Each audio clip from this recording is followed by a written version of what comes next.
Atenção! Vai começar agora uma teleaula de ensaios de materiais do curso profissionalizante. Este módulo tem um total de 25 aulas. Hoje você vai assistir a teleaula número 6. Bons estudos!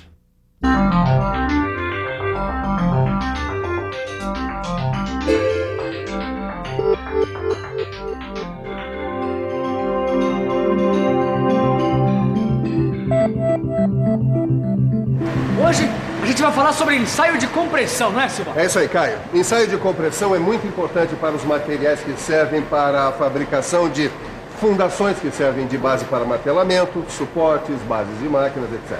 Essas fundações têm que ter uma grande resistência às compressões, né? É verdade. Por isso é muito importante que o projetista escolha um material de boa resistência à compressão, que não se deforme facilmente e de boa precisão dimensional. Ensaio de compressão é o tema da nossa teleaula de hoje. Na teleaula de hoje você vai ver por que compressão é parecida com tração. Vai ver quais são as limitações dos ensaios de compressão e vai ver o ensaio de compressão em alguns materiais. Eu aposto que o ensaio de compressão é um dos mais usados. Aí é que você se engana, Caio. O ensaio de compressão não é muito usado nos ensaios de metais. E você em casa quer saber por que a área da mecânica não usa esse tipo de ensaio? Pois então preste bastante atenção porque a nossa teleaula está começando.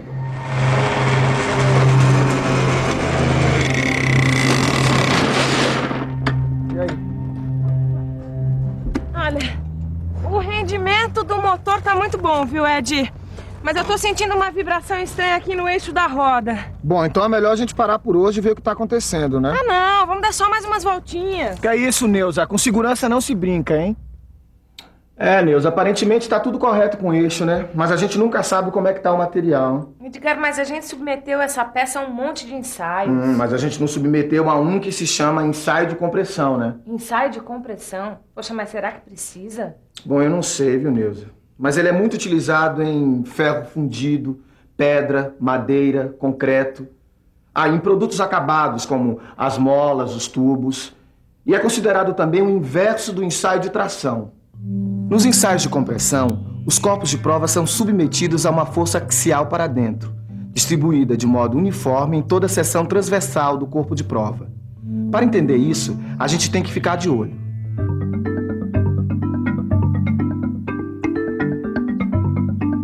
O ensaio de compressão consiste em aplicar um esforço axial que tende a provocar o encurtamento do corpo. Se o material for frágil, o ensaio é levado até a ruptura. Se o material for dúctil, não vai haver ruptura e o ensaio é interrompido quando começa a deformação lateral do corpo de prova. Um corpo submetido à compressão sofre uma deformação elástica e depois uma deformação plástica. Vamos ver. Amigo, diz pra gente, você costuma pisar na bola? Bom, quase sempre, né? Mas eu sempre tento consertar, lógico, né? É isso aí, então pisa na bola pra gente ver se você é bom nisso. Olha só. Na fase da deformação elástica, o corpo volta ao tamanho original quando se retira a carga de compressão. Só que na fase de deformação plástica é diferente. Olha só, o corpo retém uma deformação residual mesmo depois de ter sido descarregado.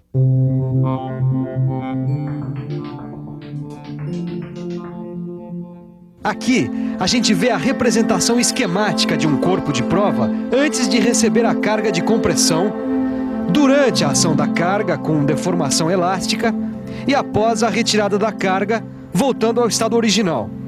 Aqui, a gente vê um corpo de prova antes de receber a carga de compressão, durante a carga com deformação plástica e após a retirada da carga com deformação permanente. Pois então, Caio, nos ensaios de compressão, a lei de Hooke também vale para a fase elástica da deformação. E dá, inclusive, para a gente determinar o módulo de elasticidade para materiais diferentes. Tá bom. E como é que a gente faz para calcular a tensão da deformação e a tensão do módulo de elasticidade? A gente usa algumas fórmulas. Você está lembrado das fórmulas usadas na tensão de tração? Claro, tô. Pois bem, agora a gente vai ver algumas fórmulas parecidas. T, que é a tensão de compressão, é igual a F, que é a força de compressão, dividido por S, que é a área de seção do corpo. Epsilon, que é a deformação, é igual a L0 menos LF, que é a variação do comprimento do corpo dividido por L0, que é o comprimento inicial do corpo. O módulo de elasticidade, então, é igual a tensão de compressão dividido pela deformação. Muito bem, Caio. Esse corpo de prova aqui é feito do mesmo material que essa peça. Pois muito bem. Ele tem 20 milímetros de diâmetro e 60 milímetros de comprimento. E vai ser submetido ao ensaio de compressão. Pois muito bem. O módulo de elasticidade do aço é de 210 mil megapascais. Pois muito bem. Aplicada uma força F de 100 mil newtons sobre o corpo de prova, qual a tensão absorvida por ele e qual a sua deformação? Opa, essa é bem difícil, hein, Silva? Vamos pensar um pouco? Vamos pensar um pouco. Bom, deixa eu ver. Desenvolvendo esta fórmula, eu descubro a área de seção do corpo de prova. Conhecendo a área de seção, a gente usa esta fórmula para descobrir a tensão de compressão. Para calcular a deformação sofrida pelo corpo de prova, a gente usa esta fórmula. Mas eu ainda não conheço o comprimento final. Ah, mas eu já sei o valor do módulo de elasticidade deste aço. Então dá para eu calcular a deformação isolando esta variável na fórmula do módulo de elasticidade. Agora é só eu multiplicar o resultado por 100, o que dá 0,15165% de deformação, ou 0,09099 milímetros. Como o ensaio é de compressão, a variação será no sentido do encurtamento. Então, o comprimento final do corpo de prova será de 59,909 milímetros. É muito importante a gente conhecer as limitações dos ensaios de compressão. Olha, eu já ia perguntar mesmo, por que o ensaio não é muito usado para os metais, se os esforços de compressão são tão comuns nos produtos? Eu sei. É por causa das dificuldades de medição das propriedades avaliadas nesse tipo de ensaio, Caio. Os valores numéricos, por exemplo, são de difícil verificação e isso pode causar alguns erros. Olha, eu vou te explicar.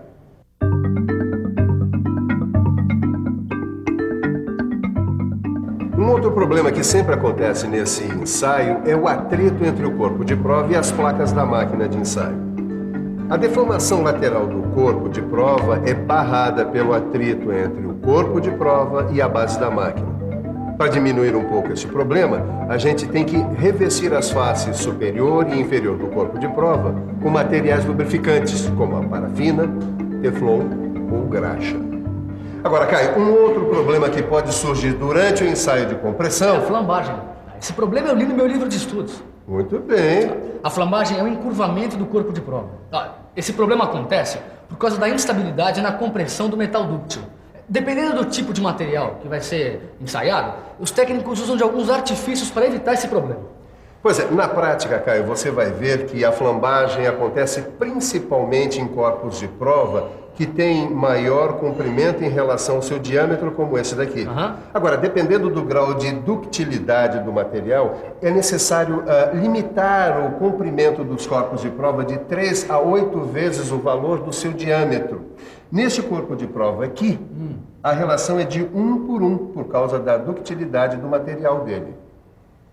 Olha, Edgar, aqui diz que um outro cuidado que deve existir para evitar a flambagem é garantir o perfeito paralelismo entre as placas usadas na máquina universal de ensaio. Ah, é, Nilton? Então dá uma olhada aí para ver se tem alguma coisa sobre ensaio de compressão de materiais dúcteis. Ah, tem sim. Ouve só. Nos materiais dúcteis, a compressão vai provocando uma deformação lateral apreciável, que continua até o corpo de prova se transformar num disco, sem que ocorra ruptura. Nossa, o esforço para isso deve ser muito grande, né, Edgar? É verdade, hein, Nilza? O ensaio de compressão de materiais dúcteis fornece só as propriedades mecânicas referentes à zona elástica, como o limite de proporcionalidade, de escoamento e o módulo de elasticidade.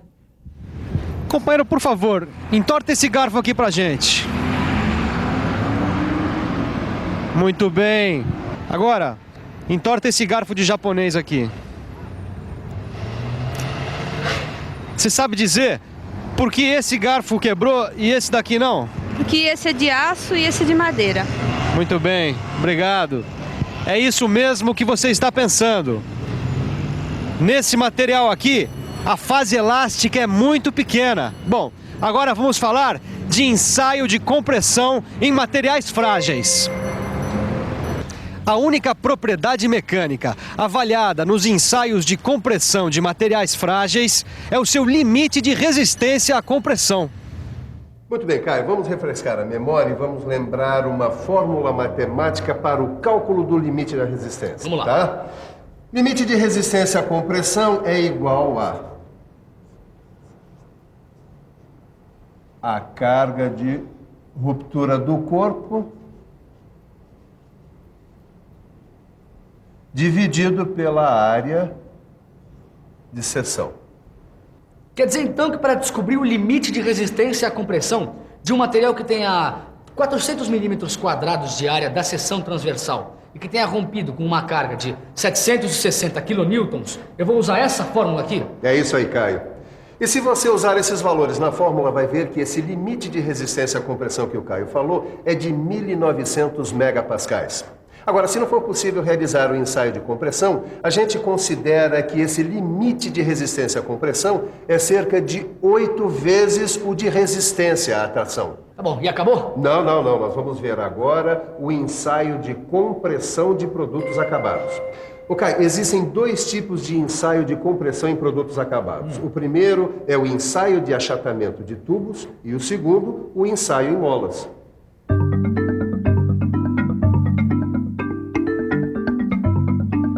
No ensaio de achatamento de tubos, é colocado um segmento de tubo entre as placas da máquina de compressão, que aplica a carga até achatar o tubo. A distância final entre as placas varia de acordo com as dimensões do tubo e precisa ser registrada. O resultado é avaliado pelo aparecimento ou não de fissuras ou de rachaduras. No ensaio em molas, para determinar a constante elástica de uma mola, é construído um gráfico carga-deformação. Nele, o coeficiente angular é a constante de mola. E para verificar a resistência da mola, são aplicadas cargas pré-determinadas e medidas as alturas da mola depois de cada carga. Hoje, a gente aprendeu bastante sobre ensaios de compressão. E para não deixar escapar nada, vamos ficar de olho na revisão. E atenção, se liga aí que é hora da revisão. Na teleaula de hoje você conheceu o ensaio de compressão e viu que ele tem várias coisas em comum com o ensaio de tração. Conheceu as limitações do ensaio de compressão e, finalmente, viu como se faz o ensaio de compressão em materiais dúcteis, em materiais frágeis e em produtos acabados. Agora eu vou dar mais umas voltinhas no kart porque a gente quer deixar ele tinindo para a próxima corrida. Enquanto isso, você pega o seu livro de estudos e revisa tudo que a gente aprendeu na teleaula de hoje. Você também vai ficar tinindo em ensaios de materiais. Até a próxima! Vamos lá, Nilson.